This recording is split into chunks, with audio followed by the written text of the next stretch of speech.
Diabetes ఉన్నవారికి యూరిన్‌లో protein పోవడం అనేది జరుగుతుంది. అలా జరిగినప్పుడు బాడీకి కావాల్సిన ప్రోటీన్‌ని ఏ విధంగా తిరిగి పొందాలి అని మనం తెలుసుకోవాలంటే ఈ వీడియోని ఎండ్ వరకు మీరు వాచ్ చేయండి. అలాగే మరిన్ని మోర్ హెల్త్ అప్డేట్స్ కోసం మన ఛానల్‌ని ఫాలో అప్ చేయండి. మీకు ఎనీ ప్రాబ్లమ్, ఎనీ డౌట్ ఉన్నా నాకు కామెంట్‌లో మెన్షన్ చేయండి. నేను డెఫినెట్‌లీ మీకు రిప్లై ఇస్తాను.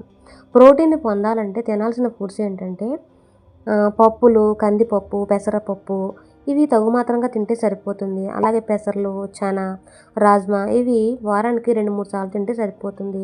అలాగే గ్రౌండ్ నట్స్‌లో బాదము, వాల్‌నట్స్ ఇంకా సీడ్స్‌లో flax seeds, chia seeds, pumpkin seeds అలాగే మిల్క్ ప్రొడక్ట్స్‌లో కూడా షుగరు అండ్ కిడ్నీ నార్మల్‌గా ఉంటే మీరు తీసుకోండి. ఇంకా లో ఫ్యాట్ ఉన్న మిల్క్, కర్డ్ తీసుకోండి. పన్నీర్ కూడా తీసుకోవచ్చు. అది కూడా స్మాల్ క్వాంటిటీలో తీసుకోండి.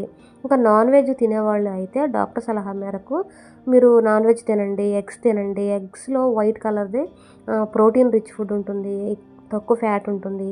ఇంకా ఫిష్‌లో అయితే వీక్లీ మీరు 1 ఆర్ 2 టైమ్స్ తింటే సరిపోతుంది. అది కూడా మీరు నాన్ వెజ్ ఇష్టపడితే కనుక. అలాగే ఇంపార్టెంట్‌గా తీసుకోవాల్సిన జాగ్రత్తలు ఏంటంటే ఎక్కువ ప్రోటీన్ తిన్నా కూడా చాలా నష్టం జరుగుతుంది. కిడ్నీస్‌కి ప్రెషర్ పెరుగుతుంది కాబట్టి మీరు అంత ఎక్కువగా తినవలసిన అవసరం అయితే లేదు. తగు మాత్రంగా తింటే సరిపోతుంది. ఇంకా సాల్ట్ తక్కువ అండ్ ప్రోటీను లీకేజ్ తగ్గుతుంది కాబట్టి సాల్ట్ తక్కువ. ఇంకా షుగర్ కంట్రోల్‌లో చాలా ఇంపార్టెంట్. షుగర్ అనేది ఎప్పుడు కూడా మీరు కంట్రోల్‌లో పెట్టుకోండి. ఇంకా వాటర్ అనేది ఎక్కువ తాగండి.